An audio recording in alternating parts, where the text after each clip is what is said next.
During a meeting on 1st July 1994, the genocidal government discussed losing French support due to the idea of the government's weaknesses and potential defeat by the RPF Inkotanyi. At that meeting, the government officials decided to write a letter requesting additional support from France and submit it through the military command of Opération Turquoise. The government also decided to send a message to all district leaders urging them to get rid of the evidence of their involvement in the planning and implementation of the genocide against the Tutsi. This meeting also expressed the government's dismay at the fact that the RPF Inkotanyi forces had almost completely captured the capital, Kigali.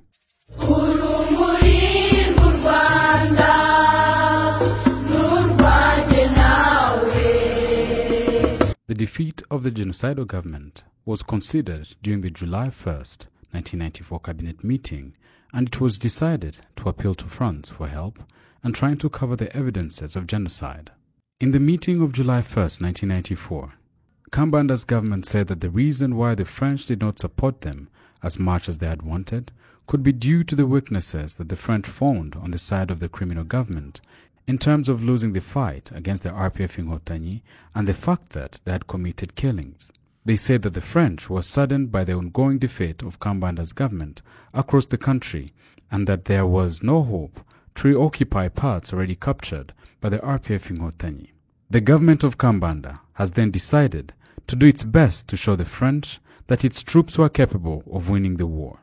It is up to us to show that, as the government, we are driven by the will to do so, despite the difficult position we have on the military and diplomatic fronts. In the same meeting, the government of Kambanda decided to prepare a letter requesting special support from the French and to submit it through the military command of Opération Turquoise. However, the government had found that its image abroad was so bad and it was determined to produce articles that reflect its positive image, disseminate them in the international media, and Kambanda's government would determine the amount of money to be paid to those who would publish such articles. They also agreed to consider the matter in their upcoming government meeting. The government had also decided to send a message to all prefects, urging them to hide the evidence of their role in the genocide, including the non-disclosure of the guns, grenades used in the genocide, and to reduce the number of roadblocks, leaving only the most important ones. The message read, "The document requesting assistance must be officially handed over to the Mission Turquoise. The news broadcast and images are unfavorable to us. You have to deny it. Refutation must be accompanied by funding. Message to the prefects not to show weapons and grenades. Reduce roadblocks as much as possible and keep only ones that are reasonable." Let's recall that the tactics to disguise the way in which genocide against the Tutsi was being perpetrated by the Kambanda's government forces had been advised by France since May 1994.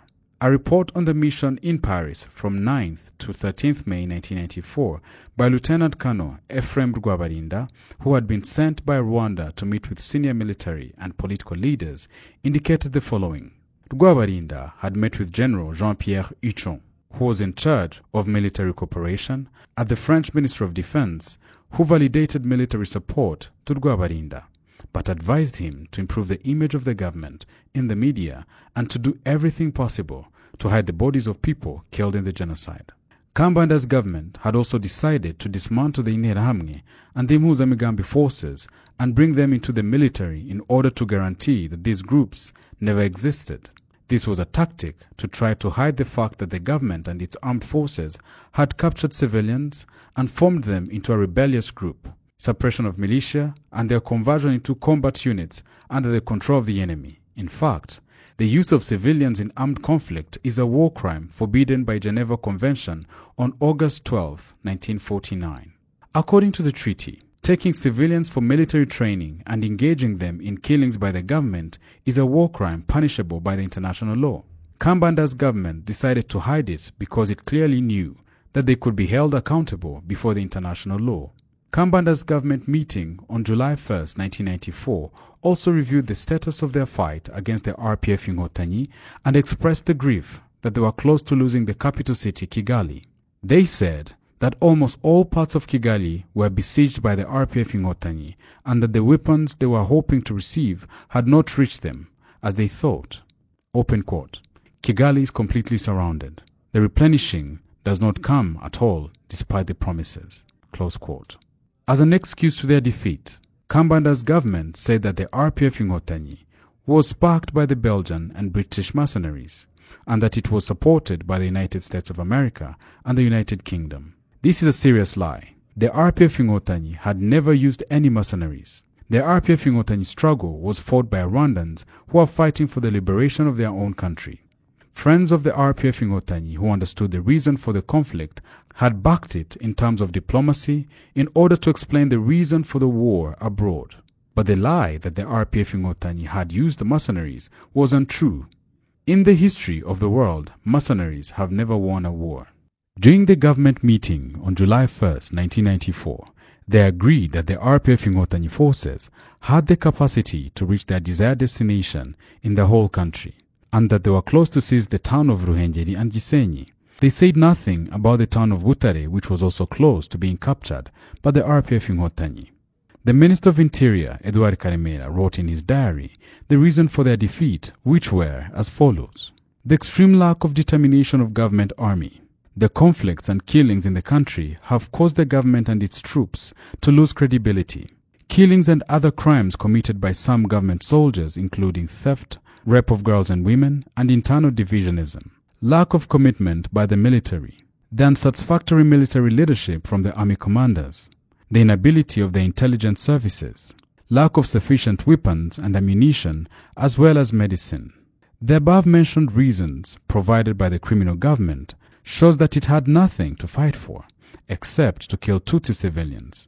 If its soldiers really had a real reason to fight the war, they would have committed themselves to the battle and fight the RPF Inkotanyi army instead of killing innocent Tutsi civilians.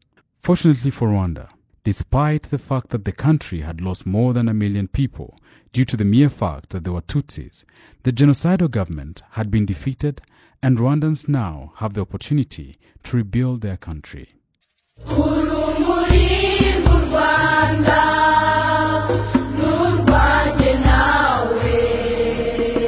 Thank you for listening to another episode of Kwibuka Podcast. As always, make sure you leave us a review, sharing what you like about the podcast, and share with others who would be interested in listening.